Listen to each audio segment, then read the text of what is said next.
if you could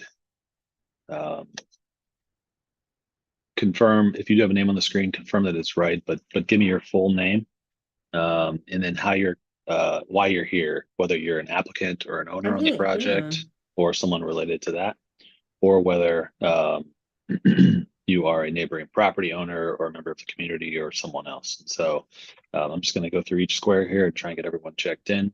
So I'll start with Joan Coolidge. Looks like there's two people there. If you could unmute. Down the TV. Hi, I'm Joan Coolidge and I'm a neighbor. Okay.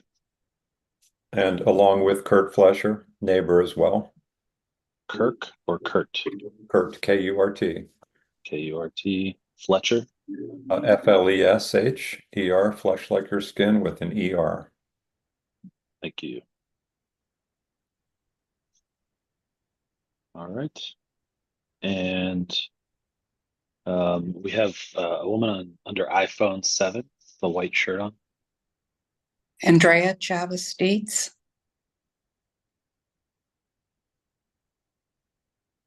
Neighbor. Okay. Thank you. We have Jeff Butterball. Get unmute. Yeah, that name is correct. I'm the current East Walnut Hills Assembly President, Community Council. Great. Okay, welcome. We have a woman under iPhone 215 with a blue blazer on. If you could unmute.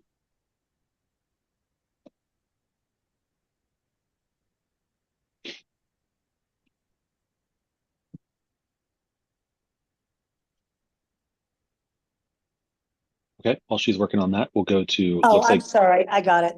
It's Margaret Wyant. I'm a resident at Edgecliff Point. Could you spell your last name for me? Pardon me? Could you spell your last name for me? W-Y-A-N-T. I'm also a real estate developer. Got it. And you said you are an Edgecliff resident, is that right? Yeah, Edgecliff Point. Okay. Richard or Gatis Richards. Don't need to unmute. I'll ask everyone to unmute too. It's usually down on the left-hand side of the Zoom application. I am also a resident of Edgecliff Point. Okay. And your name is Gatis Richards? No, it's a Gates T. Richards. First name Gates, last name Richards. Okay, great. Welcome. Looks like we have several people at Manley Burke. Yes.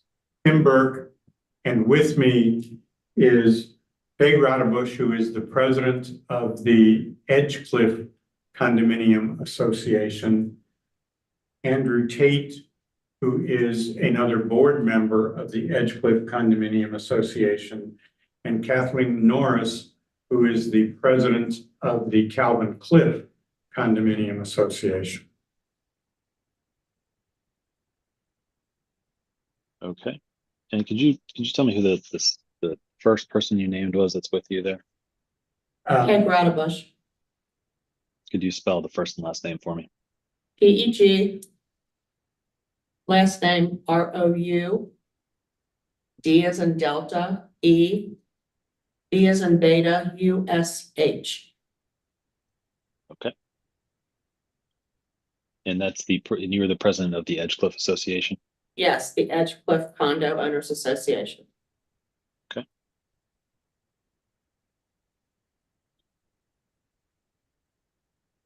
All right.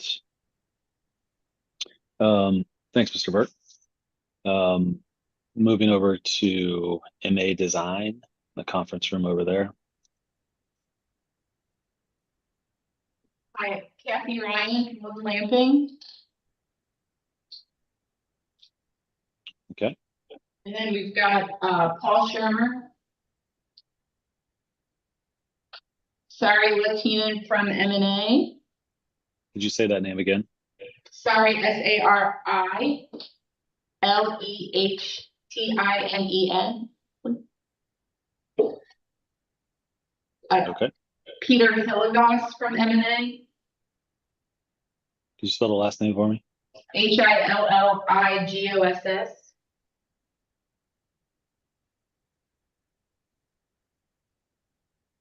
Okay. Steve Cole from Manning Construction. Cole spelled C-O-L-E. Yes. And Nick Manning from Manning Construction, Nick spelled N-I-C. Thank you. Oh, and one more thing, I believe Barry Rosenberg is having trouble. He just very recently sent a link to Cassandra to get in on Zoom, and I think he's awaiting that link as well. So we're trying to get him in. Ms. Ryan, you can share your link with him directly if you'd like to get him in here. Okay. All right. Thank you. Sure. Okay, I see that Wes Menzel from the City Planning Department and Zoning Division is with us. Welcome, Wes. Dave Fitzgibbon. Yes, I'm a resident of Edgecliff Point. Okay. Tom Herman. Yes, I'm a neighbor. Okay. Pat Foldy. Hello, I'm one of the condominium owners at the Edgecliff condominiums. Okay.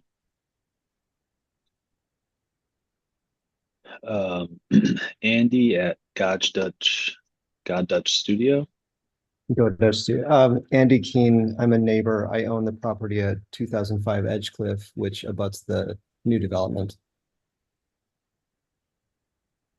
Okay.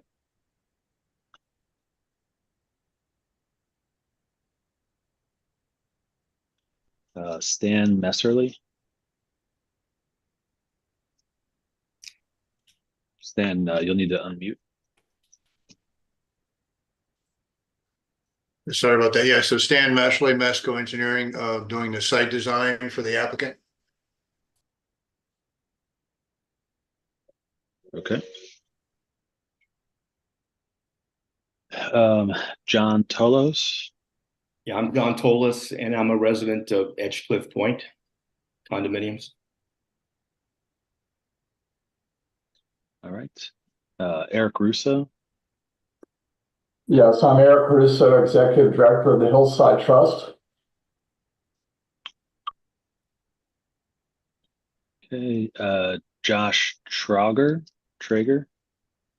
Yes, Josh Trogger with Scherzinger Drilling will potentially be the deep foundations contractor for the project. Okay.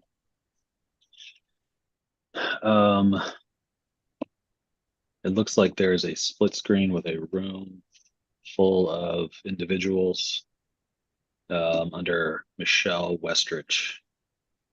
Yeah, can you hear me? I can. We're at the Edgecliff Condo Association. I'm the building manager, and we have quite a number of homeowners here in the room. Okay. You want So, them to introduce? Most of them registered. I think almost everybody registered to be on. okay. And everyone wants to speak on this? No. Just Okay. watch. Okay. Got it. Is there anyone there that knows that they would like to provide some comment or testimony? Anybody want to speak? No. No. Okay. All right. Thank you very much. Diane Collins. Yes, Edgecliff neighbor. Okay.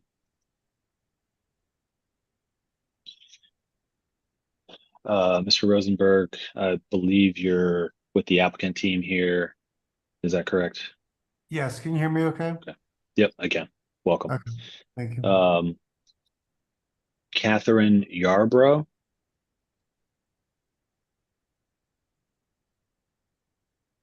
Okay. And it looks like iPhone TC Rogers. Are you with us? You'll need to unmute, sir.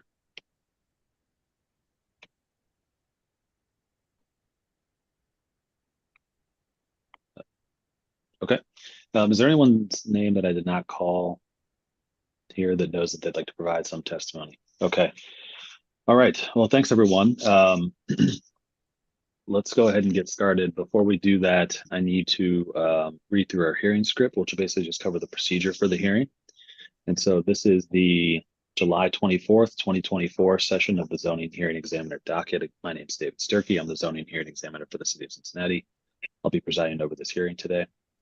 The hearing will proceed as, the purpose of this hearing is to allow applicants and any opposing parties to testify and to offer and refute evidence and testimony. This hearing will follow the rules found in the zoning code and the supplemental rules of the Zoning Hearing Examiner.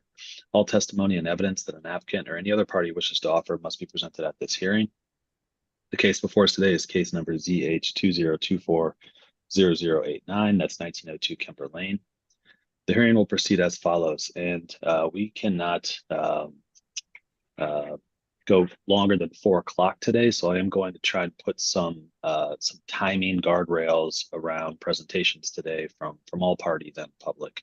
The hearing will proceed as follows. The applicant's attorney or the applicant's agent will first present the applicant's case. I'm going to limit that to 20 minutes today. Ms. Ryan, you'll have an opportunity to present witnesses, to present arguments at that time, but I am going to try to keep it as close to 20 minutes as possible on that. You will, of course, have an opportunity for rebuttal, Ms. Ryan. You'll have a further opportunity to respond to any arguments in opposition, and you'll have an opportunity to make closing statements. But if this is going to finish today, we will have to impose some time restrictions. After the applicant has presented its case, the public will then have an opportunity to speak. So any member of the public that is not going to be a witness that is called by attorney Tim Burke or attorney Kathy Ryan will have 2 minutes to speak about this particular application after the applicant has presented its case. The applicant here is represented by an attorney, so the applicant's attorney may cross-examine any person who has testified at the hearing.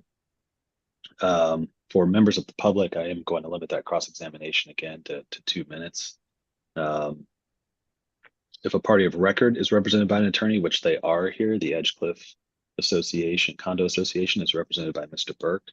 That attorney may present witnesses of their own after the applicant has presented its case, and may also cross-examine any person who has testified at this hearing. In the event that any party testifies or offers argument in opposition to this application, the applicant will have an opportunity to rebut that testimony and or argument offered in opposition. And Mr. Burke, I'm sorry, I will limit your presentation to 20 minutes as well.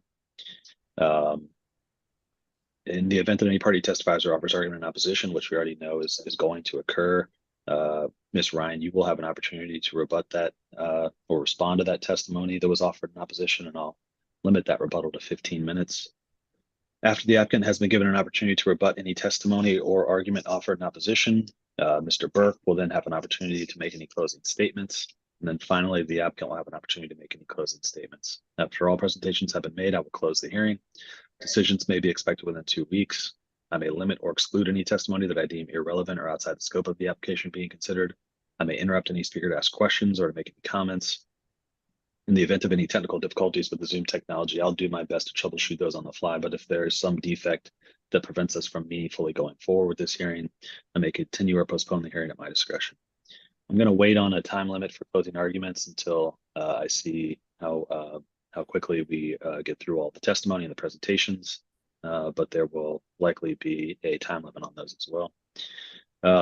Okay, I'm going to wait to swear in witnesses until we get moving here.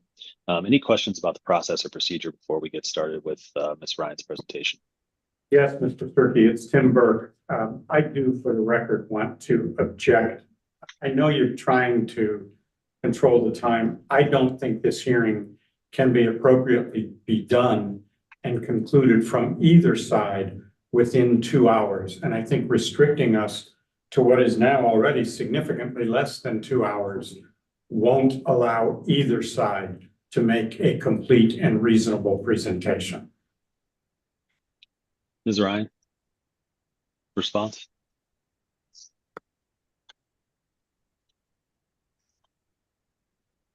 We would be okay with try and meet the time guidelines. Okay. Yeah, so I will note your objection, Mr. Burke, and it'll be noted for the record. Again, if we do come up against the 4 o'clock hour and we're not in a position where we can start doing closing arguments, we may have to continue this for another day in progress. In which case I would consider opening it up and allowing some more presentation at that time. Thank you. Sure. Ms. Ryan, are you ready to proceed? If so, are you going to call witnesses? And if you're going to call witnesses, can we have all of them sworn in at this time? Mr. Starkey, I think we're missing one of our witnesses. We're trying to get in touch with him right now. Is Wes going to give a staff report presentation? He will give a staff. He will give a staff report presentation. I typically allow for each party to present their cases before before Wes weighs in. Send a text. We're trying. If we have to get going immediately, we will, and we'll try to make sure that Dustin Horn from Open Good City is on last for our witnesses. And that's Pat Knoll. And Pat Knoll. Okay. Okay, so if that's the case, we can get started. Okay. I'm Kathy Ryan from Wood Lamping, representing 1902 Kemper LLC. I have a number of witnesses here with me today, and we'll get started first with Barry Rosenberg. Okay. Could I have all the witnesses that Ms. Ryan intends to call or may call take themselves off of mute now, raise their right hands, and answer out loud? Do you swear or affirm that the testimony you shall give will be the truth, the whole truth, and nothing but the truth?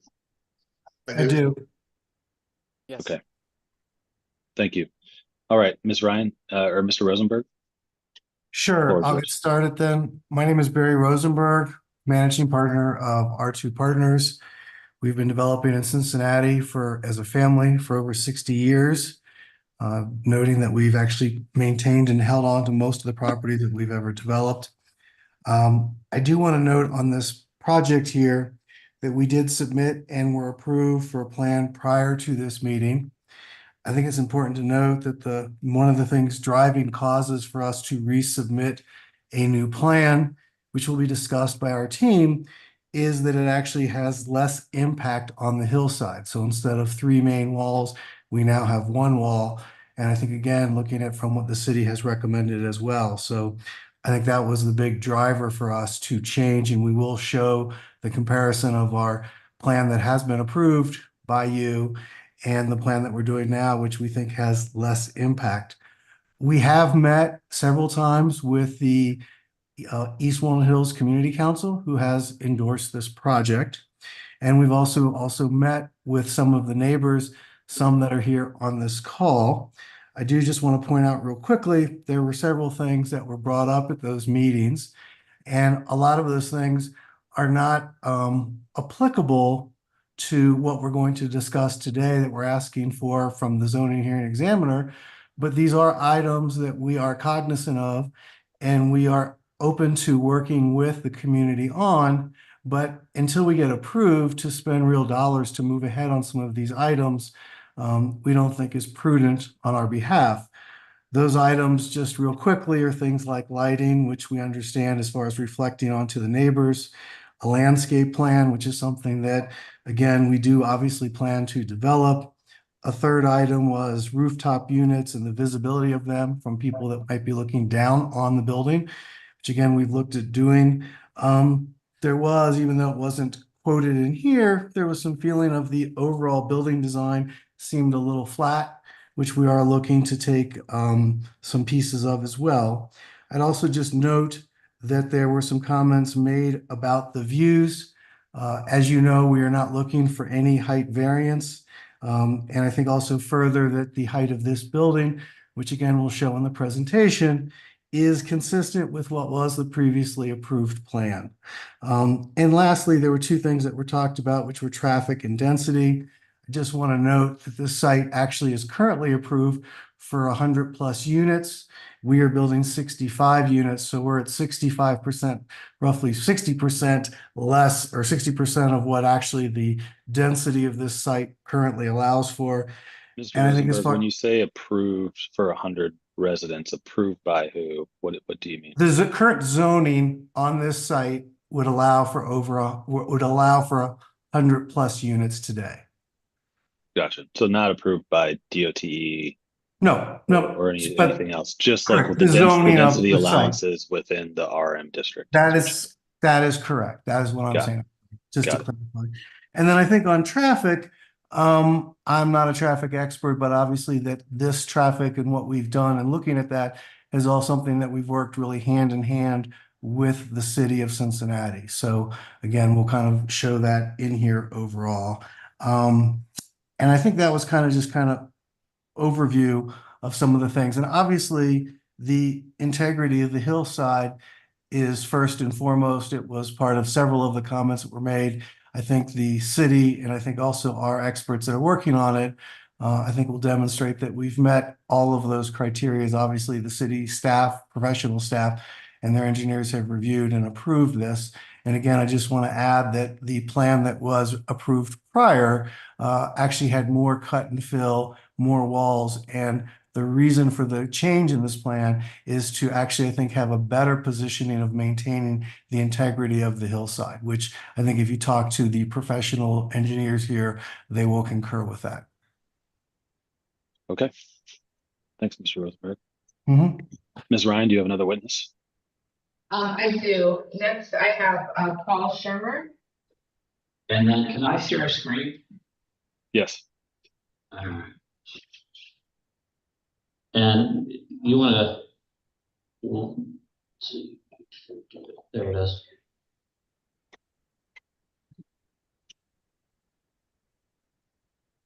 All right, got a quick little PowerPoint here. First of all, the Paul Shammer with project manager with R2 working on 1908 Kemper and with a few other projects. We do recognize that the hillsides are sensitive areas to develop and feel the team that we assembled have the knowledge and expertise to deliver a successful and quality development. That's going to be an asset to the community. We thought through the report, Wes did a great job in just outlining the request for relief for the buffer, cumulative cut fill, max wall height, and setback relief.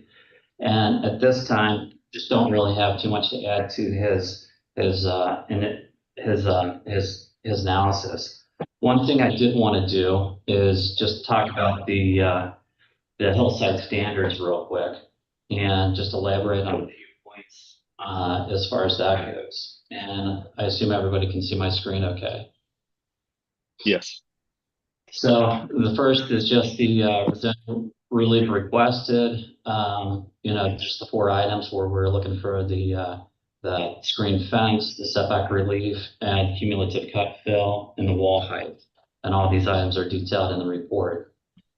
Furthermore, we've got some graphics that outline the first one being the setbacks in red, the buffer area, the fence area in green. The next graphic being the hillside district relief that we're seeking, when the blue is the cut and the orange is the fill area. And then as far as the max cut, it's just in this corner right up here. The max fill is in this corner right down here. For the most part, it's not throughout, but it's just limited in very specific areas. Let's see, to keep on going, how do I stop annotating? There we go.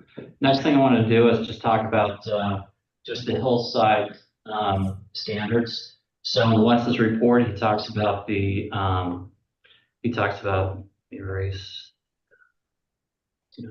these things. I kept my little squiggles. Erase, got it.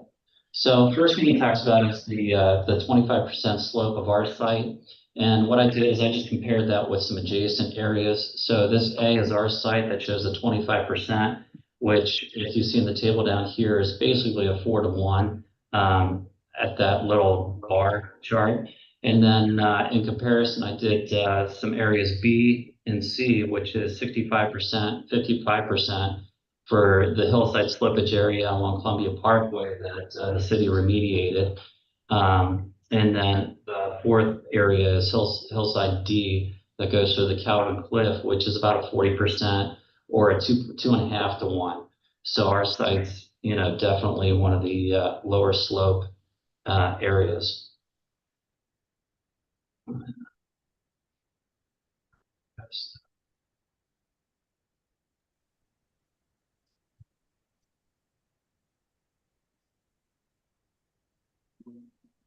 Sorry, it's a little sensitive. Next item on the hillside is the buildings design fit in hillside. What I did here is just show one of the first designs that we showed to the community council is a 10-story building proposed on top of structured parking. We have since, after a couple of years of massaging the design, have come up with the current design on the left, which is, it's a lot more lower profile, fits in with the hillside. And sorry from MA, we'll detail that in a little more detail. Next item I was going to bring up is the hillside standard C, which is to minimize excavation. I've got two slides here. This first slide talks about the previously approved design. So the two black squares here indicate the previously approved buildings in section. The red is a combination of site walls and building foundation walls that kind of tear us into the hillside. It almost, in a way, it looks like it's like this scheme might be doing minimal, but in fact, it's actually doing a lot more damage, or it's a lot more intrusive, just because there's deep foundations required for site walls here, along with the building walls, and it also puts the building walls in a retaining position. Without going into too much detail, the next slide actually compares the new, the most current design with the previous cut fill. So the red dash is the previous and the yellow is the proposed. And what the yellow does is it greatly simplifies what the design is. And what it does is it creates a nice little pocket for the building to go into. So the building itself is never in retaining. So the site walls all take care of the retaining. Next item D talks about the retaining the surrounding tree cover. This is a comparison. This next slide is a comparison between the previously approved versus the current approved or current proposed. The black is the current proposed building. The green highlighted areas are impervious surfaces that extended out beyond. So we were getting a little closer to Francis, and we were getting much closer to Columbia Parkway along Kemper Lane. And we actually dug into the hillside a little bit further to the east. So we're actually constricting the site a little bit and are able to retain a little more impervious surface there. Next item, standard E, has to do with the hillside brow. And in this instance, Wes actually stated in his report that the structure is below the brow, but he actually makes mention to the hillside views from adjacent properties. So we just wanted to point out with this slide that the most impacted by or compromised views would be from the Calvin Cliff development across the street. In this instance, if you look at the existing conditions, their view is severely limited already by the hillside of Eden Park, right down here along with the tree cover. And then also our site has a significant number of mature trees that once were there before we started some site work. Next thing I was just doing in this slide is just showing the proposed development in context. So you'll see that here's the edge of Calvin Cliff, and we're actually starting right here. The building of green is our proposed. So it's on the very east side of Calvin Cliff. Next slide, public views is the last standard that has relevance to us and the hillside district overlay. And from the public, there really is no obstruction to public views. Eden Park is the closest public view area, and the views going out towards the fireworks are nowhere near our site. So that I'm gonna turn it over to Sari from M&A.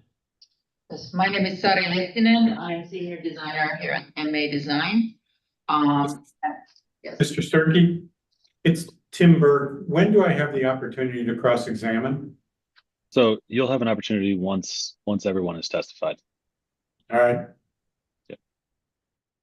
So Paul's showing here the previously approved design that had like 2 building footprints that took more area. Let's just go on pretty quickly. This is the new proposed development, and as iterated already, much more compact. Nestles into the hillside, moves away from Francis Lane further down the hillside, and much less exposed parking and hillside disturbance. Next. Here in comparison to the previously approved scheme again. Next. This is a 5-story building over 2-story parking garage. So we're parking almost 2 cars per unit with a little bit of surface parking outside, minimizing again the height of the building by moving it further down the hillside and simplifying the retaining walls. And yes, then you can move on. This is the previous development in comparison to the new one. And on the elevation side, we have 65 units, mixture of 1 bedrooms and 2 bedrooms. Everything's oriented towards views, trying to create this open and connected building that has distinct character and intends to add character to the area. Garage screen, yes. So next is Stan Meserly. Are you available? Dan Messerly? Yes, I'm available. So Stan Mesley, Mesco Engineering, doing the site engineering for the project. This slide here represents a traffic striping plan that we have worked with Department of Transportation Engineering and worked with and been approved by Department of Transportation Engineering. You can see how we've added a center turn lane. And maybe you want to back up just a little bit. Some of this stuff's already been pointed out, but do want to point out relative to traffic that the density we're proposing for this site is about 62% of what's allowable. And we're also providing 1.34, 1.75 parking stall per unit, where zoning requires 1. So we're a lot smaller density than what's permissible, and we're a lot higher parking being provided than what's required. So back to that striping pattern that was up, that's something that we've worked with the transportation engineering on. It's got that turn lane in the middle, providing some new turn lanes at the intersections. And one thing that's a big improvement for this site proposed versus what was currently out there is there was that 9-unit apartment building at the intersection that was a site distance hazard. That's going to be, that has been eliminated, and our site distance triangles at the intersections are considerably improved accordingly. We are, I don't know if Paul, if we can go back to that traffic layout, but so what we've got a, Sorry to jump in. I think if we could move on with our time left to geotech. Okay, cool. So this is just a slide that showed the sewer replacement. We're replacing the existing sewer with a new one. So we're on to geotech now. Do I have Pat Knoll or Dustin Horn available? Yes, this is Pat Knoll. In terms of geotechnical. Mr. Knoll, could you raise your right hand? Answer out loud. Do you swear or affirm the testimony you shall give will be the truth, the whole truth, and nothing but the truth? I do. Thank you. Go ahead. So this project includes the pier wall up at Francis Lane, which will establish at the start of construction, which establishes stability for construction during construction, which is superior to a tiered system or some other system, that particularly some other wall systems that require excavation to install the wall. This will require only excavations in terms of the piers. The excavation for the site would only follow after construction of the pier wall is completed, which in that wall will retain Francis Lane and the existing wall, as well as the new cut for what's downslope of the wall in terms of the building and pavement area. Common practice, it's obviously it's Francis Lane, for instance, is supported by drilled piers. So it's not an unusual wall system or attempt at or process of stabilizing conditions. Yeah, I think that's appropriate for this site. Next, I have Nick Manning of Manning Construction. Yep, I just want to introduce Josh Traver with Scherzinger, who will be doing our deep foundations on site. And specific to this project, we were very considerate of who we have decided to work with on the deep foundation. Scherzinger has worked all around Cincinnati and the Hillside District, both over in Northern Kentucky and obviously Cincinnati proper. And they work hand in hand with Alt Witzig throughout the whole project. So Josh, I know you were going to kind of speak to number 7 and a few things on your side and what we're going to do to continue to uphold that hillside as we do construction. Yeah, I can speak in regards to the construction of the retaining wall. So as Pat kind of stated, the first thing we would do is install the vertical elements, the soldier piles. So we'll excavate a small diameter shaft, install a soldier pile in it. And that's basically before any real excavation begins on site. Once the soldier piles are installed, we will install temporary wood lagging as the excavation proceeds downwards. And once the bottom of the excavation has been reached, then we would install the permanent concrete lagging elements between the soldier piles. So the wall meant to stabilize the hillside is basically the first thing constructed.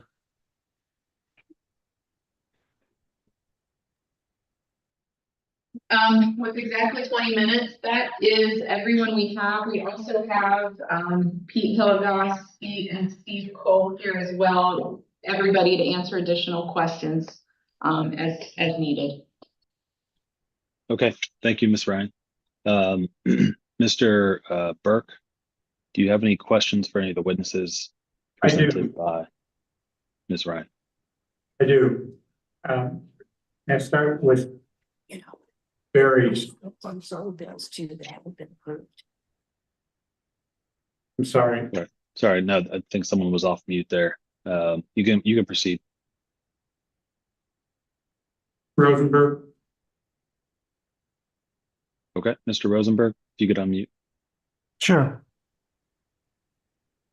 You discussed the impact of this project on the hillside regulations, and you commented very favorably on Wes Monzel's report, as I recall. Presume you recognize that in Wes Monzel's report, he pointed out that the cut and fill relief you seek is up to 46 feet, cumulatively up to 54 feet, and that's above the 8-foot regulatory limit. Is that correct? I'm not an engineer, so I'd prefer to refer to my engineer. I think the point that I was trying to make, which was made by the team, is that instead of having 3 walls, we have 1, and there was less in breaking into the cut and fill. So if you want to ask me specifically, I'm not an engineer. I'm the developer of the project. Well, let me ask you this specifically. Isn't it true that the relief you are seeking for the cut and fill is almost 6 times more than the regulatory limit of 8 feet? I'm gonna defer to the professional team here. And I presume you would take that same position then with regard to the retaining wall relief, where you are seeking relief of up to 37 feet, which is almost 5 times greater than the 8-foot regulatory limit. Again, I'm not sure why you're asking me versus asking the people that are the So, professional team Mr. here. Rosenberg, do you know the answer to his question, or I can do you answer not. his question? I don't. Okay, let's leave it at that then. Mr. Burke, he's saying he does not know the answer to that question. Then which engineer is it that I should talk to? Ms. Ryan? I presume Mr. Rosenberg can tell me who I should be asking these questions of then, and I will. Sure. Yeah, anyone on the applicant team can We direct can, you. Mr. Shermer address the general wall heights, or if there's a more technical geotech issue, that would be geared toward Mr. Knoll. I'll field both questions. This is Paul Shermer. So question number one regarding the cumulative being 54 feet total. It is a significant amount more than the standard, and we believe we've got a very unique site. So that is true. In the hillside districts, it's very hard to do a development period, much less like even a single family house without some hillside relief if you're in the district. With that being said, I'm not in the city. I don't know what the applications are. I'd be curious what the average hillside relief is. I just don't have that information. And regards to the relief height of the max. Mr. Sherman, before you move on to the other relief, do you understand that it's true that the general limitation on cut and fill is 8 feet? That's the standard. Thank you. That is in that amount is in the zoning code. And it's the same standard, isn't it, with regard to retaining walls? That is, yes, it's with the hillside district overlay, as stated in there. And the relief you are seeking for retaining walls is up to 37 feet, isn't it? No. Say again, please. No, the height is up to 37 feet. The relief is 29 feet.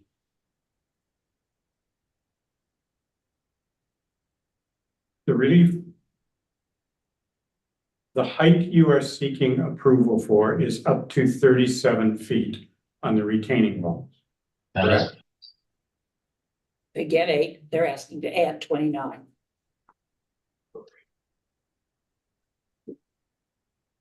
So you're almost 5 times above what the regulatory limit is, correct? We all can tell the multiplication from Well, 8. overruled, Ms. Ryan. No one's answering his question. It's a simple question, frankly. And if he knows it, he can answer it. If he doesn't know it, he can say, I don't know. So, Mr. Shermer, can you answer the question? Is it 5 times more than what's allowed? So 29 divided by 8 equals 3.6. 25. And Mr. Shermer, who is it that is best for me to question about impact of the proposed building on views of the Ohio River Valley from Calvin Cliff? I can put the graphic up, or actually anybody in this room could probably, when I say anybody in this room, I'm talking about Peter Hilgas, sorry, maybe others, but I can put up the graphic that speaks to views. Go ahead. Mr. Monzel's report indicates that the average height of your proposed building is at 743 ASL. Is that correct? I'm going to defer to one of the architects in the room. So either Peter or sorry. Yeah. Wants to volunteer. We're looking for the information. Well, sorry. Have you reviewed Wes Monzel's report? Likely, let's say, likely I have, yes. Do you know that he says in there that the average height of the roof on the new building will be 743 ASL. Sorry, guys, I'm gonna stop the sharing. Paul, if you could just answer. We're just answering questions right now. Tim Burke has the floor, and I'm sorry to interrupt, Tim, but could you answer that? Could you ask that question again? Sorry, do you agree that West Monzel indicates that the average height of the roof on the building proposed is 743 ASL? I believe you are saying what's in his report, yes. And he also indicates that the base of Calvin Cliff is 720 ASL. That sounds right. And that would indicate that the roof of your building extends some 23 feet above the first floor of Calvin Cliff. Correct. And that will impact then the views from at least the first 2 stories of Calvin Cliff. Will it not? Partially yes, partially, because there's a view is more than just one section through the site. So there is also views around the building, but correct, yes, it will impact. But if units in Calvin Cliff and the first and second floors are in the middle of Calvin Cliff, they're going to be staring directly into the building. They're not going to be able to see around the corners of it, will they? They will probably have some view around the corners also, but yes, mostly they're looking at it, yes. I think if you want to review your own site plans, that's just not accurate. I'm gonna judge Mr. Burke's comment with testimony and not something that we would need testimony about that. Yeah, Mr. Burke, I'll sustain it. Just we're at cross-examination, so please stick to questions now. Yes, sir. I would like to talk to Mr. Knoll from Alton Witzig for a moment. Okay. Yes. Mr. Knoll, I want to make clear, you agree, I gather, that this project should be built from a geotechnical standpoint in complete conformance with your report. Yes. And you agree that a representative of Alton Witzig should be present on the site whenever any earthwork is active. Yes, that's always a good idea. Yes. That's a recommendation that you made in your report, isn't it? Yes. And shouldn't these be made conditions on any approval that is granted? Well, it's not for my decision to make. Shouldn't the applicant be required to conform with your recommendations? Geotechnically speaking, yes. Because you know this is a very difficult site from a hillside standpoint, isn't it? Yes. And it's an area where there's been lots of hillside slippages right around this site, haven't there been? There have been documented movement, yeah. Including movement just across the street earlier this year, just across Kemper Lane. I'm not aware of movement across Kemper Lane other than what was reported in a letter that I was copied on, but I don't know really what that sounded like a utility line break in describing it, but I'm not aware of the specifics. And is it your understanding, your report talked about 2 different ways of stabilizing the project, deep piers or ground modification. And I gather that the decision has been made that this is going to be done via deep piers. Is that right? That's not exactly the situation. The ground improvement was in relationship simply to supporting the building. The drilled pier wall was the only solution for retaining the excavation cut. So two different things. One was related specifically to the building. The other related to the excavation stability or retaining it. Drill piers could be used to support the building too, in addition. But ground improvement cannot be used to support the excavation cut. That has to be drill piers. Should that be made a condition of any approval? Yes, I mean, that's a condition of getting this done successfully is that's probably the key element. And your report at page 8 also indicates that early summer to mid-fall has traditionally provided the most favorable weather conditions for earthwork in the Cincinnati area. Earthwork undertaken during wetter portions of the year typically encounter substantial difficulties associated with snow and rain. Should earthwork on this site be limited to the period between early summer to mid-fall? No, earthwork can be completed successfully outside of those ranges. It just sometimes costs more money because there are other things that you may have to do to manipulate the moisture of the soil, including lime modification or lime stabilization, which can sometimes be avoided if you are in the drier time of the year. But it wouldn't preclude any work from being done. And when earthwork is opened on the site, how long should it be allowed to remain open?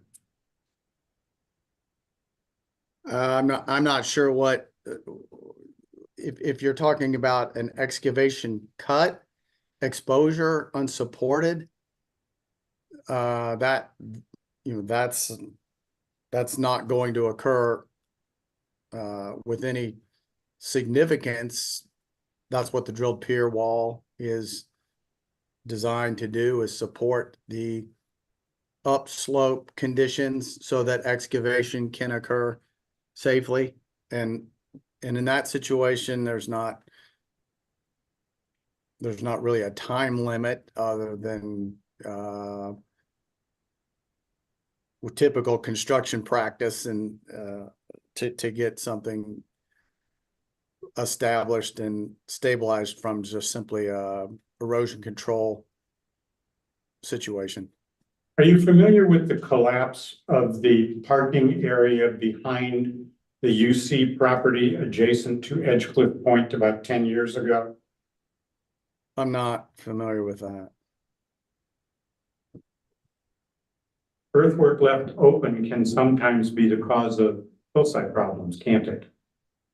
Excavations, excavation cuts can sometimes be the precipitation for other problems. Your report, which I thought was generally very strong, your report indicated that there was a 40-some inch sewer line on the site that was going to be relocated. It's a big sewer line. I don't know exactly if it's 96 inch, 46 inch, 60 inch. It's big. Yes, correct. But your report didn't say it was a 96 inch sewer line, did it? I don't know that we knew exactly how big it was. We just knew it was but you put a number in there. A fairly large structure. But you put a number in your report. Well, the number we put in the report was from plans that we have, but I don't know if those plans were modified because they've got additional information since we authored the report. But generally, it's a combined sewer or a large sewer. I'll move on. I'd like to talk to Mr. Messerly from MESCO. And Mr. Burke, before we get into that, we're at about 16 minutes on cross. So I'm going to try and keep it to 20 minutes, the same that was afforded to the applicant for their presentation.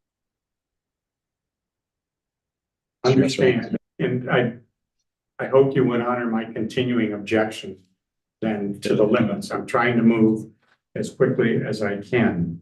I understand. It'll be noted. I appreciate that. Mr. Messerly, am I pronouncing that name correctly? Yes. You submitted a plan for the relocation of a portion of the 96-inch sewer line. Is that correct? I'm going to object to further questioning on the sewer line. That's a separate permit altogether and not before the zoning hearing examiner. There's a point to be made here, and I'll make it quickly, but I think I'm entitled to ask. Let's see, I do remember a slide on the sewer line coming up during the applicant's presentation. So very narrowly here, Tim, you can ask a question. The plan that you submitted to MSD and that was apparently approved was a plan for the relocation of the 96-inch sewer line based on the old approved development, wasn't it? The footprint shown was the old layout, but you also note on the same plan that that note specified that the final footprint and parking layout was to be determined later. So in other words, the sewer was approved without any regard to the building footprint. The 96-inch sewer line, how does it relate to where the proposed building will now be built? That elliptical 96-inch pipe where the current building is proposed sits over top. The proposed building sits over the top of the west side of that proposed building, sits over the top of that 96-inch elliptical pipe. And so that's not a circular pipe, it's an ellipse. And what are the plans for how the 96-inch sewer line that is being abandoned will be dealt with? I'll defer to the developer on that. I'm not positive what their plan is. Yeah, and Tim, where are we going with this? Because if you abandon a sewer line in place and don't treat it properly, you're creating problems for future hillside stability. I'm going to object to Mr. Burke's comments, his testimony again. I just answered his question. Yeah. So, hold on. Tim, your questions are essentially trying to outline that if old sewer lines aren't properly dealt with, that it can cause hillside instability, and that's how this relates to zoning. Yes. I'm gonna sustain the objection for Ms. Ryan. Let's move on.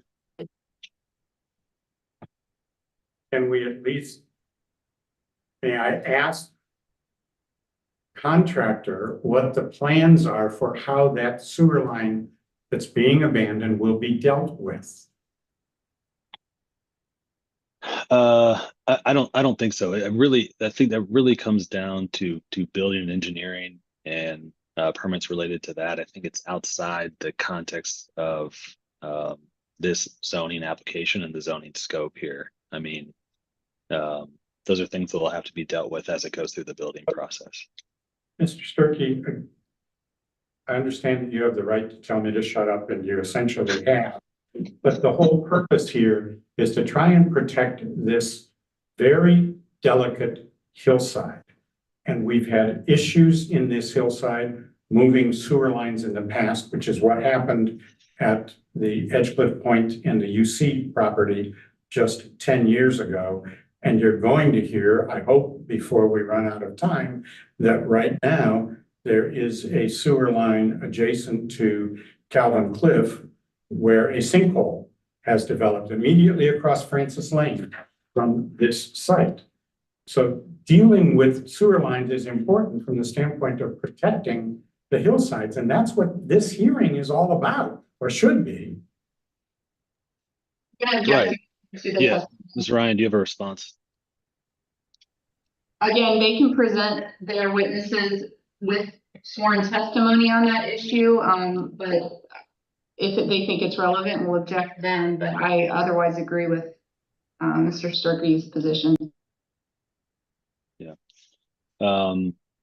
Yeah, I'm gonna continue to sustain the objection. Mr. Berg, any more questions?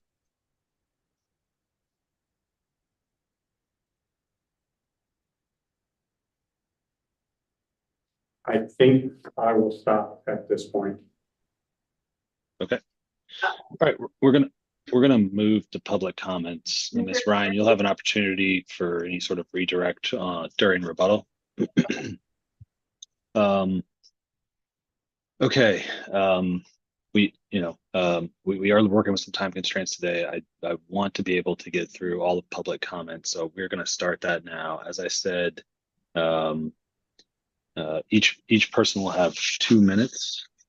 I'm going to call out some names. We'll start with Joan Coolidge. If Miss Coolidge is there, we will then move to Kirk Flesher, and then to Andrea Chavez. So Ms. Coolidge and Mr. Flesher. Yeah. Mr. Sturkey, can I just clarify then? When I have the opportunity to present the 3 witnesses I have here, do I have 20 minutes? You do. Thank you. Hi, Okay, if you could both raise your right hand. Do you swear or affirm the testimony you shall give will be the truth, the whole truth, and nothing but the truth? I do. Okay, what would you like to tell me? So I'm concerned about the hillside opposite the new site has a leak now. And it gets icy in the winter and a lot of people avoid that area. So I hadn't heard anything yet around dealing with that in terms of expanding the traffic flow. And I have also wondering if there's been thought around water. I know in other locations in the city where a big building goes in, there's sometimes an impact on the water flow or water availability of buildings around it. And I haven't heard anything about that. An abatement. And let's see, and the other things I'm concerned about were already mentioned at the very beginning. You know, the roof, is that going to be noisy from air conditioners on the roof, the look of it, that kind of thing. So I don't need to repeat any of that. Okay, thank you. Mr. Flesher? Hi, I'm Kurt Flesher. I'm a board member of the Edgecliff condominiums. I'm a chair of the Capital Improvements Committee. We're responsible for the capital needs of our 26-story high-rise and its infrastructure. My primary concern that I'm representing today is the 64 compressors, which are planned for the rooftop. 2 attributes there: noise output and visual output. In the best case scenario, high quality, low decibel units would be installed. Akin, though, to an industrial infrastructure farm, the total combined decibel output is of significant concern, especially as noise carries upwards in this dish between 2 hills and would significantly impact the enjoyment and then potentially also the resale value of our units. I had previously attended the community association meeting, talked to the developers. They had indicated that they would consider putting vibration mats underneath the units, would consider that appropriate for the residents of that building, but that does not do anything to alleviate the noise concerns coming up. So it's the noise output and also the visual appeal. I think we would not enjoy viewing 64 compressors on a rooftop down below us and looking for some relief there. So appreciate your time for my comments today. Okay, thank you both for your time and your testimony. Yeah, actually, sorry, one addition. At the Edgecliff condominiums, we do represent 162 units. And I believe the condominium adjacent to us can represent their number of units. Okay, thank you. We'll move on to Ms. Chavez and then to Mr. Butterball.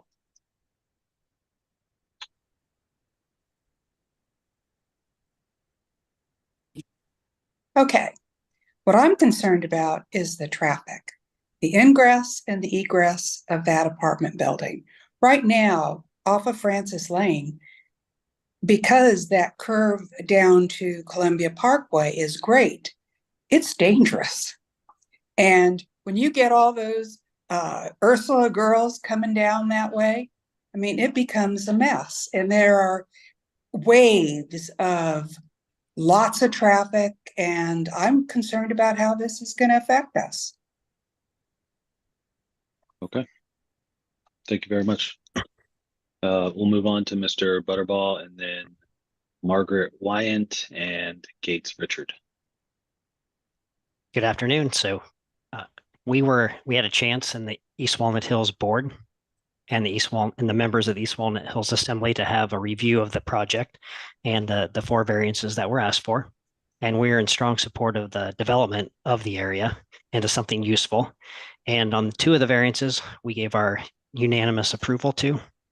The 2 hillside cut variances, we didn't feel like we had the technical know-how to make that judgment. But overall, besides not having that the ability, we're overall in favor of the project. Okay, great. Thank you for being here. All right, moving on to Ms. Wyant. You'll need to unmute. I'm a developer, as said, and a resident of Edgecliff Point. As a developer, I will say I'm very pro-development, and I would be pro-building something on this site. It's an addition to the neighborhood and the city, but I think that it is, as a developer, I will say it seems to be overreaching in size and the number of reliefs and the amount. And the developers were reluctant to answer the questions, but if the city is correct, the questions regarding the relief, it wasn't just a relief of 5 feet or 10 feet. It was 5 to 7 times what the city allows. And most of the time, people who invest in property do so with an understanding of what the zoning is. And to ask for a relief of 5 feet or 10 or something is quite different than that kind of multiple. So relative to the protection, I think it really does put at risk the hillside. And I, for one, would be very interested in having the city give me the facts regarding the engineering studies that were done for Edgecliff Point when the city took on that sewer line issue and cost a whole lot of people a whole lot of money and resulted in lawsuits, because it's indicative of the problems or challenges with that hill. And I think we ought to review that, or I'd like to at least review that, as well as what happened on Columbia Parkway, because they surround our building and puts that building at risk. And I understand the East Walnut Hills Association really doesn't have it doesn't have an opinion on that. And with the view, it seems that it's, again, overreaching. I don't know why you would plan something that hurts the view from across the street or that entrance. And it's not only 23 feet, but it's the ACs on top of it. And so it's really 23 plus, it's another 5 feet or whatever. So it is planned clearly, in my opinion, for the safety of the neighborhood, to say nothing of the traffic, which I don't have time to go into, but it is not safe there now. And this is going to make it even worse. Thank you for the opportunity. Thank you. We'll move on to Gates Richard. And Mr. Richard, is there someone else in the room with you that is going to want to speak? No? Okay. My wife has joined me. I pick up on Ms. Chavez and Wyant's comments. I will start with Columbia Parkway, where it starts, and I recall all being approved when they took out the 2 gas stations. It was a traffic problem. When they had the dual lane reversible, it was a traffic problem. When they closed off Collins Avenue and then going down all the way to Delta, where they closed off Golden and such, all of which was done with approval, all of done with Department of Transportation approval, it turned out to be impractical based upon the design. And I believe that was the phrase that was used when they changed all that about. As to the hillside, if you take the 6th Street ramp from Columbia Parkway and look at that hillside, what I've heard today about changes, I remember hearing way back before they screwed that hillside back together, and it didn't last then. I joined with the concern about the volume of traffic coming down that hill with the young girls from Ursuline or the young people coming from the Montessori school.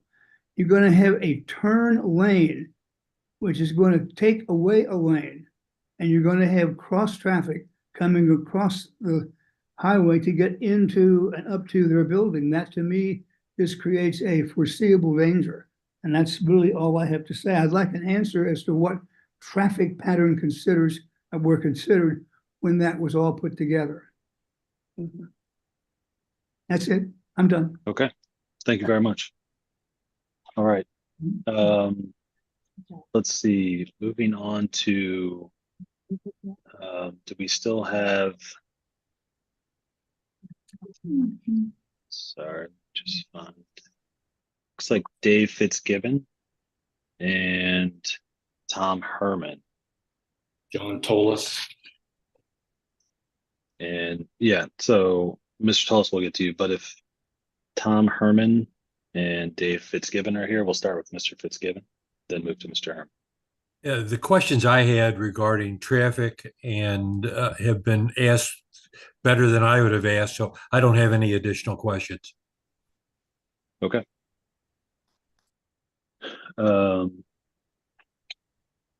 Moving on to, is Mr. Herman here? Yes, I'm here, and again, I am similarly concerned about the traffic that will and how it will be addressed, because currently there is a lot of traffic at certain times between Columbia Parkway onto Kemper, and then likewise the interchange between Francis. And so unless this development can adequately address the current traffic patterns, I see it really being a dangerous situation there. So I echo what the other speakers have said about traffic being a major consideration and concern. Okay, thank you. Moving to Pat Foley, and from there, Andy Keene. Mr. Foley? Hello, I'm against the project because the hillside slippage problems have been referred to in numerous ways. There's quite a bit of evidence that there will be hillside slippage based on the excessive retaining wall that Mr. Burke referred to. And Mr. Burke also talked about the abandoned sewer line and the problem on Calvin Cliff. And all of these things are indications that there's already a slippage problem. And this approval of this project would only make it worse. So I'm against it. Thank you very much. Mr. Sir, can I cross-examine as these witnesses come up? I'm sorry? Can I cross-examine as these witnesses come up? So I will give the opportunity once all of the public has provided testimony to to allow each attorney to ask questions of any individual if they would like. And I'd like to take a minute here to just clean up the record just a little bit. Can I have all of the members of the public that have testified so far or intend on testifying further to take themselves off of mute?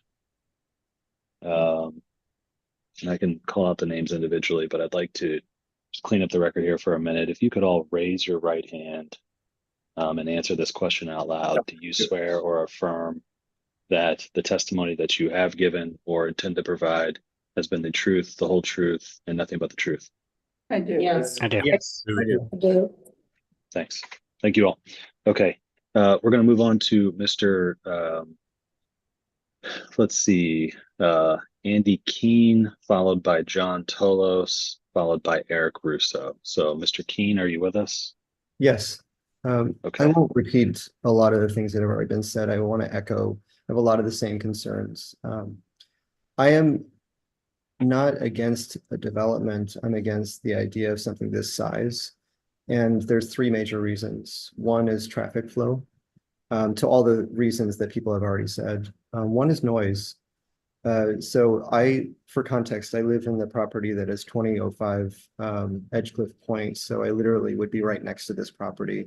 The idea of a roof filled with air conditioners next to such a serene neighborhood is not a great idea. And then the third one, in hearing all of the testimony about the hillside and the instability of it in the past, really has me concerned for the excavation. And I want to echo that that's, you know, it's a beautiful piece of Cincinnati that I feel like people should be very, very careful with. That's all. Okay, thank you very much. Moving on to Mr. Tolos. Yeah, I believe that one of the major determinants of this project was the fact that it's zoned for 100 units, has been testified. And I would like to know when that zoning was implemented and designed. Was it before all the multi-unit apartment buildings were constructed, Edgecliff Point, et cetera, et cetera? If so, I think that the traffic pattern that was presented today is going to be really inadequate for the amount of cars that are going to be coming and going. If the residents turn right out of that property, and they'll have to, they can't go left because of the traffic flow that exists already. What are they going to do? Go up to Victory Parkway, make a U-turn, or go to the next block and turn around? It's going to be a quagmire. And the implementation that I saw today indicated there was going to be a turn lane coming down Kemper, not necessarily one going up, but with 3 driveways there, I think that's an overabundance of entering and exiting, and it's going to be a real problem. Thank you.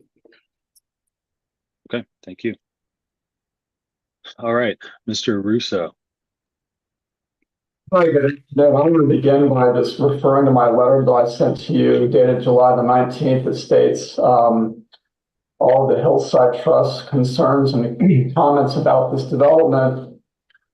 But currently, with what I'm hearing today, this cumulative 54-foot cut, usually I would see with that a corresponding stepping of the building mass, and we're not seeing that at all. We're simply seeing a large building mass pushed up against the hill, and then using the elements of a drive and a parking lot and a building as being stepped into the hill. And I think that's a bit disingenuous for what the spirit and intent of the Hillside Overlay District is, especially the guidelines. In addition, this building does not, or the development of it does not comply with a number of the Hillside development standards, namely avoiding cuts that would leave cliff-like vertical slopes. I think having a 37-foot exposed cut on a hill is completely unacceptable. And I think that could be designed around with the professionals that are in the hearing here today to be able to design a building that could avoid having that kind of a cut left over. It's going to be a massive visual imposition. And one of the points of having the Hillside Code was to avoid that kind of residual excavated cut left over. So I think that's very unacceptable. And I think that should be certainly considered in your deliberations. I do want to also speak to the thing about abandoned sewers and sinkholes. I'm getting more calls from residents about leakage on hillsides from sewer lines that are leaking, or in some cases have been abandoned, or even with sinkholes. And it's an issue that maybe wasn't quite as prominent maybe 20 years ago, but now it is. And I think that has to be looked at. And if we're going to have an abandoned sewer line here, what's become of that in terms of the drainage and the leakage that's going to be emanating from that? It can be a definite detriment to a hillside.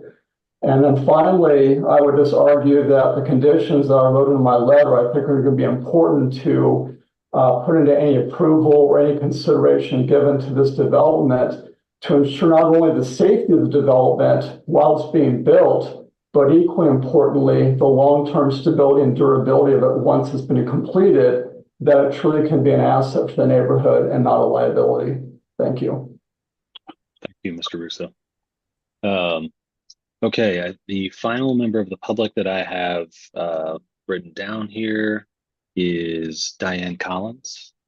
Is there anyone else from the public that's not appearing as on behalf of a witness from one of the attorneys that I missed or that wanted to speak? Okay, Ms. Collins, the floor is yours. No, I have no questions. Thank you. Okay, great. Thank you.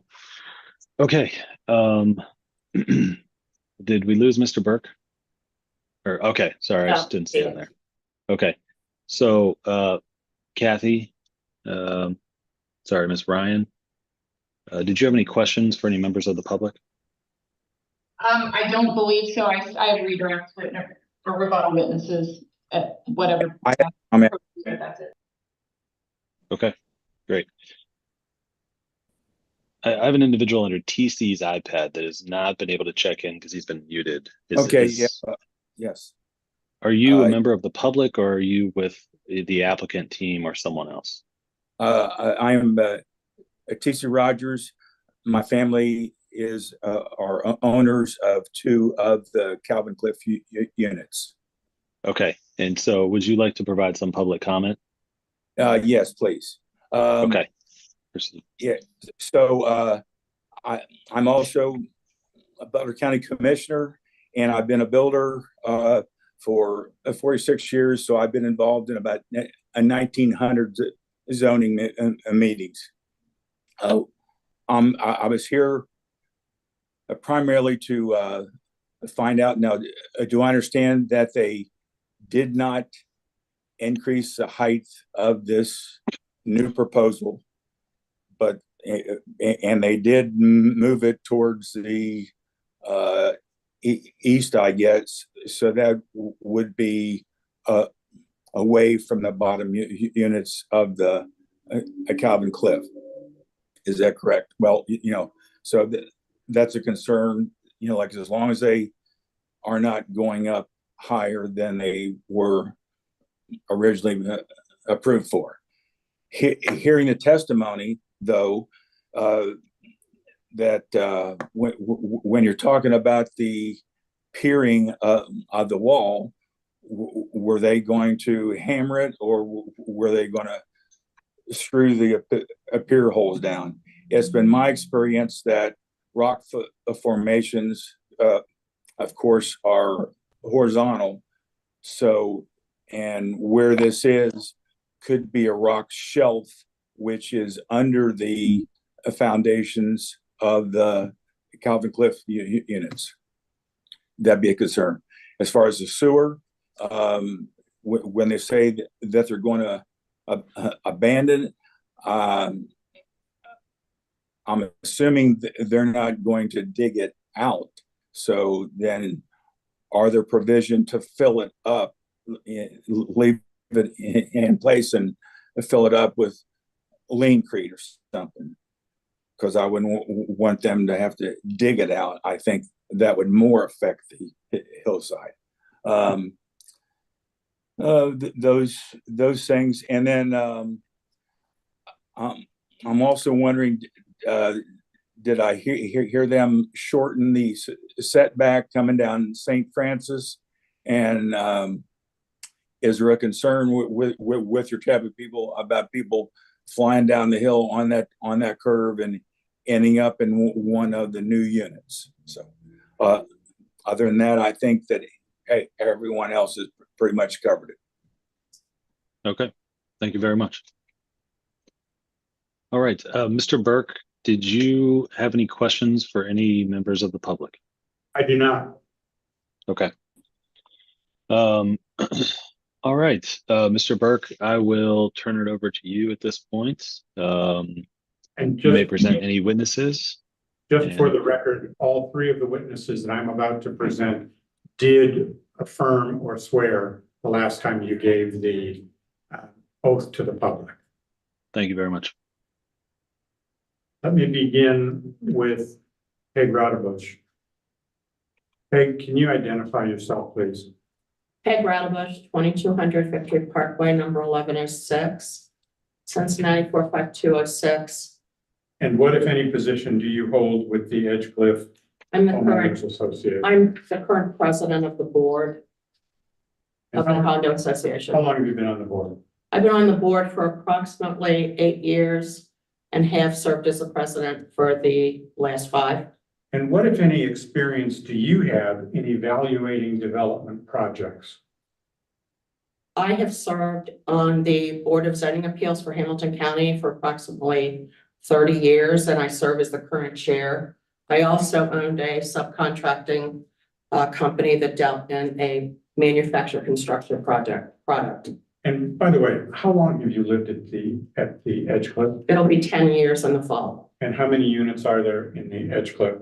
100, well, sometimes we say 165, but some have been combined, so 162.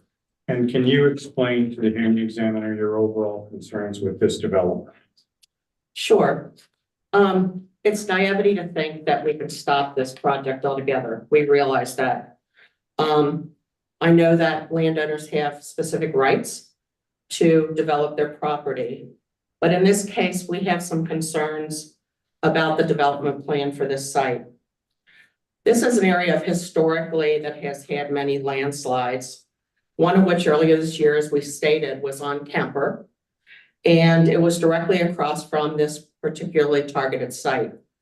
It shut down traffic and it impeded all of our traffic for about 2 days, 2 to 3 days, until the city cleaned it up. The hillside issues cannot be understated. We want to welcome the project as a new neighbor, but unfortunately, many of the questions that we have never been answered on this particular application. First of all, this is the first time that this has been asked today, but we haven't seen any water retention plan on the plans. How is this runoff going to be handled? Where are the detention areas? They're going to have a lot of impervious surface, and we already have a lot of issues with water affecting our properties, and we want to know where the water is going to go on this site. How's the wall going to be secured? Nobody has still has not indicated what the definitive plan is for the retaining wall and how it's going to be secured. Also, again, I've got numerous tenants, owners. We're all owned units. We don't want them to have their views sullied by a 6265 condenser units. Not only is it sullying their view, but we will be getting noise from those that will be rising. Although Mr. Rosenberg did not think this was necessary, we would like to see what the landscape plan is, because we all take great pride in our developments. And even though they say there will be landscaping here or there, we'd like to see what do they have planned to make this area look better. We want to see smart development in our neighborhood, but we feel that this request is unreasonable. The variances sought from the hillside regulations are by no means minor. If the development was within the code, it would be more acceptable, but this request for these variances are excessive. In addition, I do not feel that the requests are within the intent or spirit of the city code. If you look at city code, there's no way this is within the spirit of the law.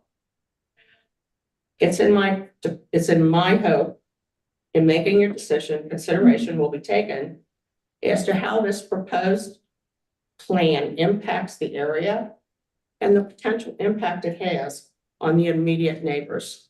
And I thank you for the time. And I would move at this point to our second witness, Andrew Tate. Mr. Tate, you identify yourself? Yes, my name is Andy Tate. I'm a retired professional engineer and former part owner of Process Plus Engineering. I have been on the board of Edge Cliff for 6 years. I've lived there for 7. I'm also a member of the Capital Improvements Committee and the Architectural Review Committee. And can you describe, given the limits of time that we have, can you describe to the hearing examiner what concerns you have identified with the application that is before you? Yes, I have 3 concerns. In the Alton Witzig report, page 10, it states that the retaining wall has a maximum height of 18 feet, when the engineering drawings call for 37 feet.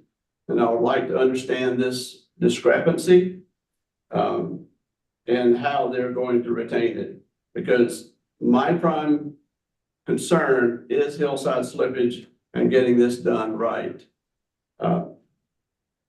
One of the things that, as an engineer, in some very difficult situations, we had third-party reviewers of the design. I would like to suggest that be included in the requirements, because the design of that retaining wall would be, a small team of engineers, and they could go down one path, but an alternate view by another, seasoned engineer might be worthwhile.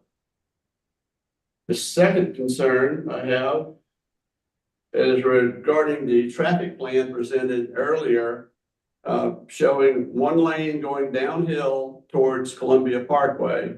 And as stated by Kurt and Joan, the right lane of that frequently fills up with ice in the wintertime. So my concern is, does that plan work with the ice buildup that is typical every winter? The third concern is the stormwater detention. There is no indication of whether it's going to be detention under the parking area or if there's a detention pond somewhere on the property. If it is detention under the parking area, then how does that impact the cut and fill that has already been shown on the drawings? So until that's addressed, I don't know that the cut and fill that is presented is accurate. And those are my main concerns: safety, getting it built properly if it does get built. The roof line, yes, noise will be a problem for us, but safety is my main concern. If the retaining wall fails, then we are approximately 200 feet from the corner of that building and 50 feet higher. It could be a structural nightmare for Edgecliff condominiums. And I will move on with that to the final witness that I will present, and that's Kathleen Norris. Kathleen, would you please identify yourself and your address? I am Kathleen Norris. I live at 2007 Calvin Cliff, Unit 13. I have lived there for 7 years, and I have been president of the board for 3.5 years. And can you generally describe what your background is in development issues? Mr. Burke, I would have to be considered pro-development here, since I run a real estate brokerage and planning firm and represent some of the finest mixed-use developers in the area. And I am indeed pro-development, as some others here have commented, but I've got to be pro-good development. I do want to identify this issue with the current sinkhole that is on your property. And I've provided a series of exhibits to the hearing examiner and also to Kathy Ryan, so they have that. And I can do this very quickly, but I just call your attention, first of all, to what this exhibit number But if sinkhole testimony off related to property that is not before the hearing examiner. Well, Mr. Burke, I understand that. So hold on one second. Mr. Burke, do you have a response to the objection? Yes, I do. This sinkhole is directly across Francis Lane from the development site and makes the critical point of just how sensitive this hillside is. And I think it's legitimate to put this in the record. And can you repeat the question that you asked? I wanted to identify on Exhibit 4, which you have and Kathy has, as to where the sinkhole is on the site and where that is in relationship to the proposed development. Okay, overruled, I'll allow it. The sinkhole is on the western side of the Calvin Cliff property. The sewer line runs down to the junction of Kemper and Francis. And this is in a direct line on our property above that junction. And on Exhibit 4, you marked that in red as to the I did, location sir. of the. I did. And exhibits 5, 6, and 7 are photos of the sinkhole? They do appear to be. Yes. Having simply indicated that that sinkhole is there, do you want to go ahead and identify to the hearing examiner what the critical issues are for Calvin Cliff?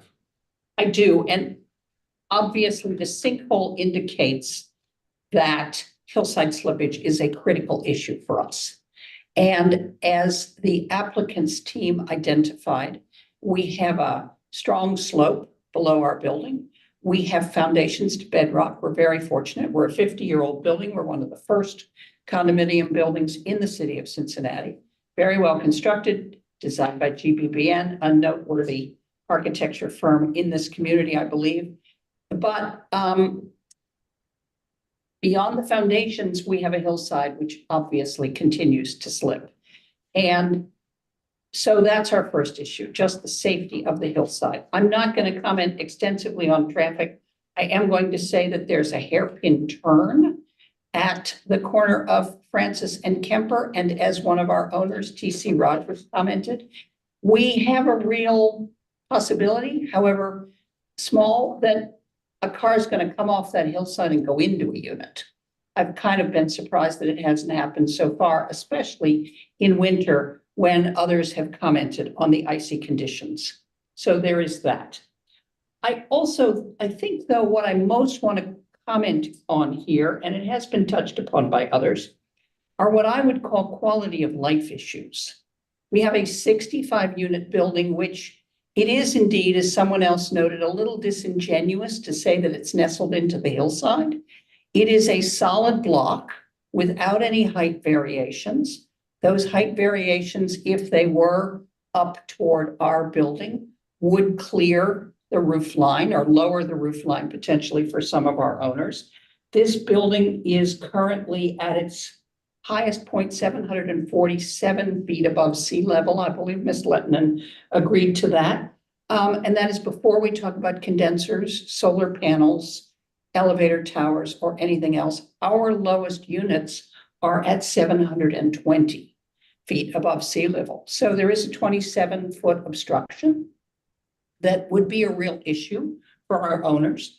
Other owners have commented on the visual blight of the condensers and have commented on the noise, which would be constant.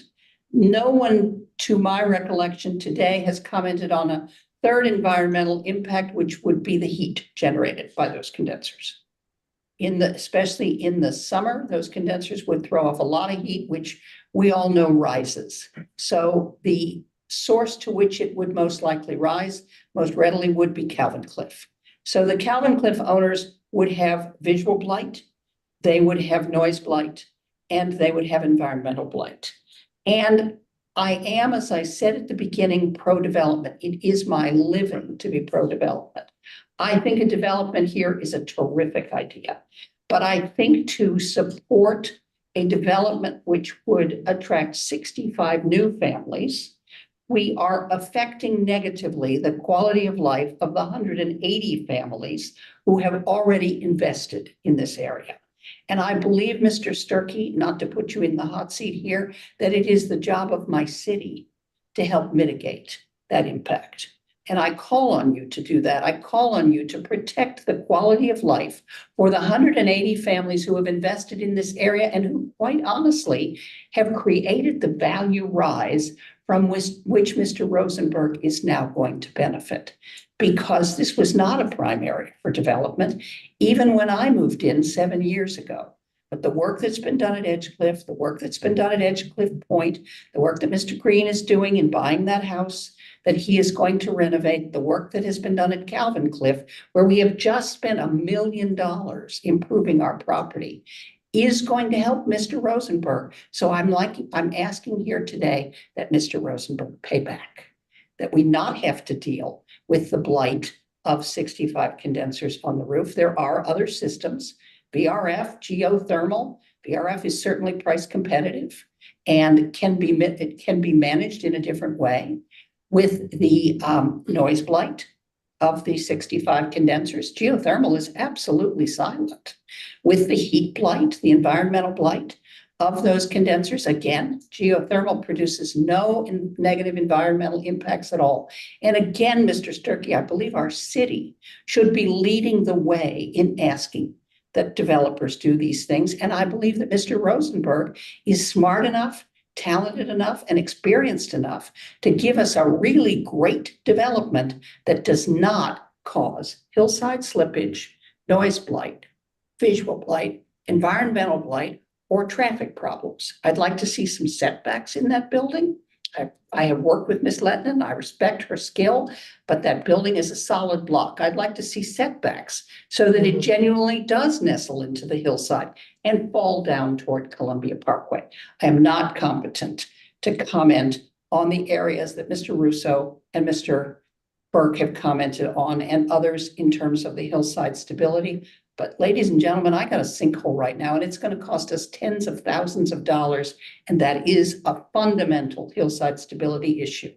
So we'd love to work with you, Mr. Rosenberg. We'd love to see a great development down there. We understand that creating a great development is an iterative process. It goes through stages, and we think you're just a little short of the finish line, sir. And we'd love to work together with you to get you there. Ms. Norris, I've just got a couple of quick questions for you, and then I will be done. You attended the meeting with the developers and the representatives of the Edgecliff and Edgecliff Point back in June, did you not? I did, sir. And you raised issues about the rooftop at that time, did you not? I did, sir. And what did the developers tell you about what they would do about that? As I recall, Mr. Rosenberg said he would be happy to look into that. He understood the concern. And have the developers done anything to even tell us today or in their application what that rooftop was going to look like? Well, Mr. Burke, as I just said, I think that getting to a perfect development is an iterative process. And I believe that Mr. Rosenberg is going to rise to the standard that you are asking for with the help of my city. But has that happened yet? Not yet, sir. And do you recall at that meeting that questions were raised about the architectural finish on the building? I do, sir. And do you recall what the developers said they were going to do about that? He said it was an iterative process and he was not yet to the finish line. Did one of the developers indicate that they were going to have a third-party architect look at the building? He did, and he named Torti Gallis, a very widely respected national firm. And is there any indication that that has happened? Not that I'm aware, sir. I have no other questions at this point. Okay. Thank you, Mr. Burke. So we are at 3:47. Ms. Ryan, it looks like we will, at some point here in the next 13 minutes, need to continue this in progress. What we have left is your cross-examination of witnesses from Mr. Burke. I have no cross-examination. I have 3 rebuttal witnesses, and then I'm prepared to give a closing. And so, if it's, we have witnesses, we'd have to call back for a continuance, that if we could get those in, even if we miss out on the closing arguments. So, okay, so you don't have any questions for any of the witnesses presented by Mr. Burke, is that correct? Really, my only question is for Mr. Tate, is if he's a geotechnical engineer. Sure. So we will need to hear from Mr. Munzel to provide any testimony in addition to his staff report that he would like. If you have questions or just one question, we'll need to hear those. Allow you to do rebuttal, and then there'll need to be 2 closing statements. And so I think this will need to be continued in progress. And I wanted to talk about that scheduling, but if you feel like you have time to do any cross-examination questions and would like to do those now, I'll give you the option of stopping now or trying to get that cross-examination in now before we break. If I could get the one question I have in and at least get a couple of our expert witnesses, Mr. Trevor and Pat Knoll, on rebuttal. I'm just looking from a practical perspective, trying to call back a full team for the ending is, you know, not as practical. Yeah, well, maybe we should talk about that, and while we have members of the public here, I mean, I think we'll need Mr. Burke and his witnesses, and Kathy, you and the witnesses you want to call for rebuttal to be present at the next hearing. In terms of scheduling, I understand that you want to get this meeting concluded or hearing concluded as soon as possible. Why don't we do this? Friday the 26th, Monday the 29th, and Tuesday the 30th, I am free throughout the morning. Let's take a 2-minute recess right now. Mr. Burke and Ms. Ryan, if you could talk with your clients and let me know any and all of those days that would work for you all to return. So we're going to take those dates. What's that? Can you repeat those dates? Sure. Friday, July 26th, Monday, July 29th, and Tuesday, July 30th. Monday or Tuesday.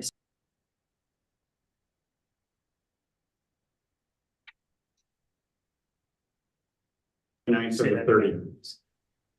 Repeat it. We are all good on either the 29th or the 30th. I'm dependent. Works for me.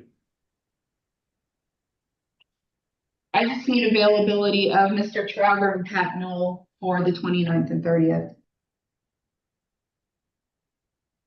I'm available on the. This is at 3 p.m. Is this the time we're talking No, about? I was hoping to do it in the morning, but I'm myself personally flexible all the time. I'm available all 3 days in the morning. Tuesday, the 30th is not good for me. I'm good Monday, the 29th from 9:30 to noon. I'm good in the afternoon both days. I'm good from 9:30 to 10:30 on Monday. Monday, 9:30 is good for me.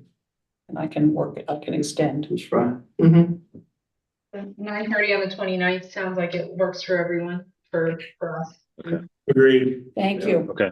So this will in a moment be continued to Monday, the 29th at 9:30 a.m.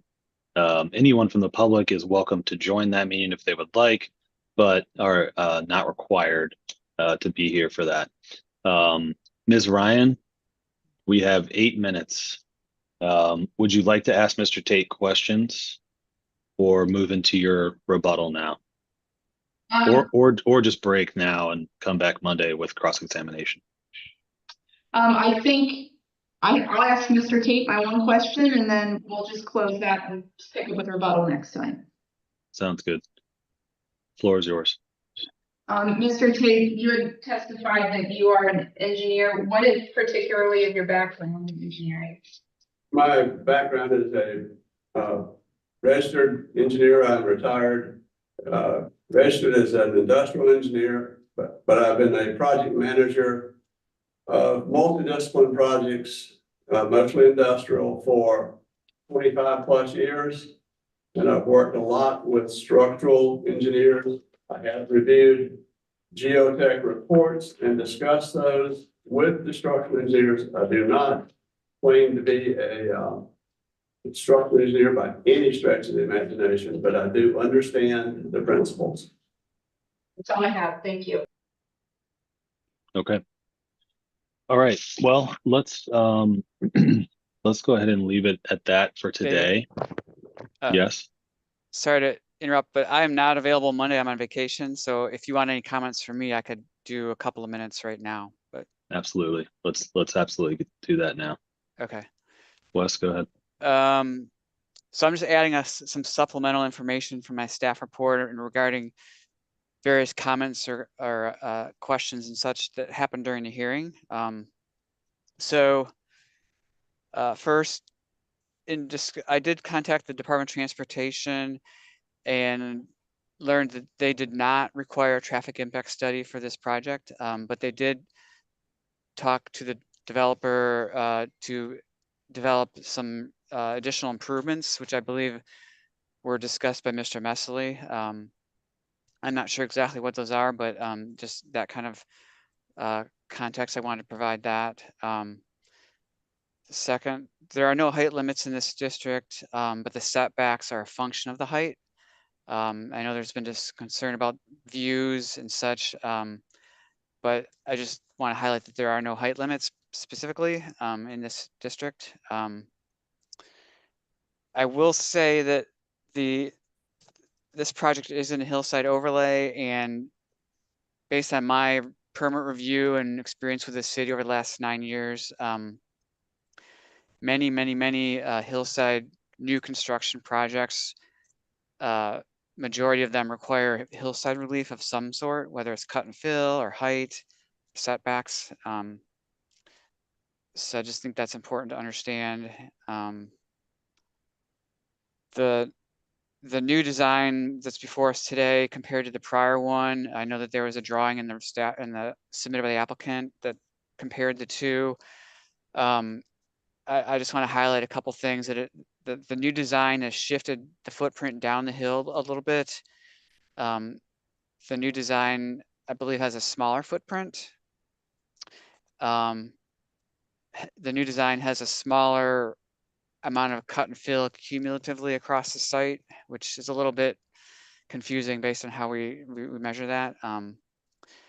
The new design does have a retaining wall that's higher or taller than the previous design, but I will say that that is only in the northeast corner, and because of the including 2 levels of underground parking, that like 22 feet of that retaining wall that abuts the northeast corner of the building is, you know,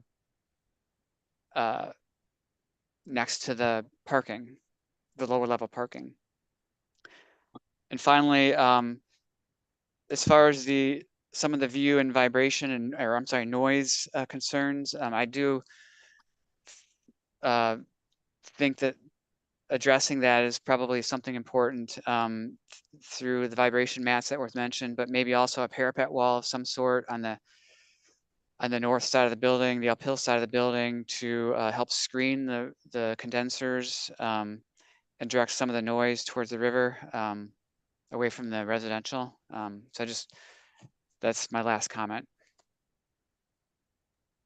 Okay, thank you, Wes. Appreciate your testimony and your work on the staff report here. And for the record, government officials are not subject to cross-examination by the attorneys. So by Wes not being here. And for the record, I object to the refusal to allow staff to be cross-examined. The city of Cincinnati is the only governmental entity that I am aware of that engages in that protection of their own people. That'll be noted for the record and overruled. Thank you.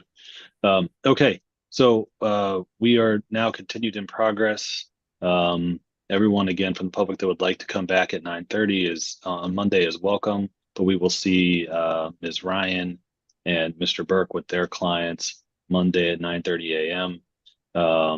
And we will begin with Ms. Ryan's rebuttal, and from there go into closing arguments. And considering that we will have more time, I am going to, out of fairness, put a time limit on the rebuttal for Ms. Ryan. But I will try to leave closing arguments open-ended so you have as much time as you would like to go through those. Okay, if you have any questions about the process, please feel free to reach out to me. Otherwise, we'll